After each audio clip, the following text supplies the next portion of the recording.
నమస్తే అన్న, అందరికీ నమస్కారం. అమెరికా అధ్యక్షులు డొనాల్డ్ ట్రంప్ సంచలనమైన వ్యాఖ్యలు చేశారు.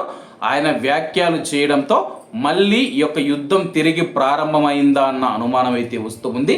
వివరాల్లోకి వెళితే అమెరికా అధ్యక్షులు డొనాల్డ్ ట్రంప్ ఇరాన్తో మరియు దాని యొక్క న్యాయకత్వం పైన తీవ్ర స్థాయిలో విమర్శలు చేస్తూ ఇరాన్తో కుదిరిన అవగాహన ఒప్పందం ముగిసిపోయిందని చెప్పేసి సంచలన ప్రకటన చేశాడు.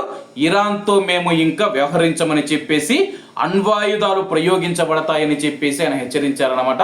అంటే అణుబాంబులు వేసేదానికి కూడా తాము సిద్ధంగా ఉన్నామని చెప్పేసి, యుద్ధంలో వెనకడుగు వేసే ప్రసక్తి లేదని చెప్పేసి ఇరాన్ పైన తీవ్ర స్థాయిలో అయితే విమర్శలు చేశారు. అలాగే ఆయన మాట్లాడుతూ ఇరానీయులు నీచులు, దుర్మార్గులు మరియు హింసాత్మకులుగా అభివర్ణిస్తూ అవగాహన ఒప్పందం ముగిసిపోయిందని నేను భావిస్తున్నానని చెప్పి డొనాల్డ్ ట్రంప్ ప్రకటించారు. ఒకవేళ ఇరాన్ వద్ద అణ్వాయుధం ఉంటే దానిని ప్రయోగిస్తుంది అని కూడా ఆయన పేర్కొన్నారు. ఇరాన్తో వ్యవహరించడానికి తాను ఇష్టపడడం లేదని, ఆ దేశాన్ని రోగులు నడుపుతూ ఉన్నారని చెప్పి ట్రంప్ అన్నాడు. ఆయన ఇంకా చాలా అన్నారన్నమాట. నన్ను అడిగితే కానీ అవగాహన ఒప్పందం ముగిసిపోయింది, అలాగే ఇక దేశం పైన దాడులు చేస్తామని చెప్పి సంచలన ప్రకటన చేశారు.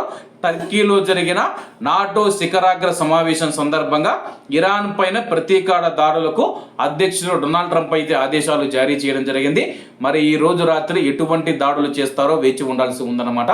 ప్రస్తుతం ఇరాన్ మీద అమెరికా దాడులు చేస్తే కానీ ఇరాన్ వచ్చేసి కువైట్ మరియు గల్ఫ్ దేశాల మీద దాడులు చేస్తూ ఉందన్నమాట.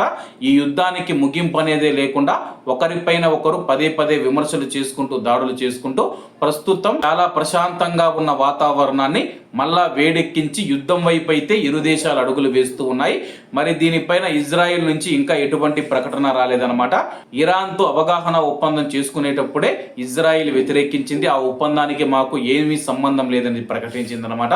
దీంతో మరోసారి యుద్ధం ప్రారంభమవుతుందని చెప్పేసి ఇరు దేశాల్లో ఉన్న ప్రజలు మనం చూసుకుంటే కానీ భయపడుతూ ఉన్నారు. ఏం జరుగుతుందో వేచి చూడాల్సి ఉంది.